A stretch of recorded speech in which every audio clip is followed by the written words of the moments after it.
ចំបិនគេចូលដណ្ដឹងស្ដីទុករៀបការក្រោយពេលចេញមកសាចាស់ទុំចូលចាដេញរកថ្ងៃអា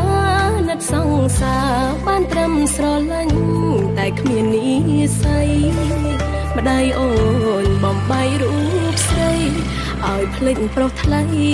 រៀបការអ្នកផ្សេងស៊ូ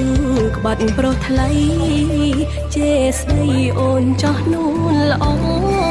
ពីសង្សារតែចិត្តយងក្នុងបងអើយបង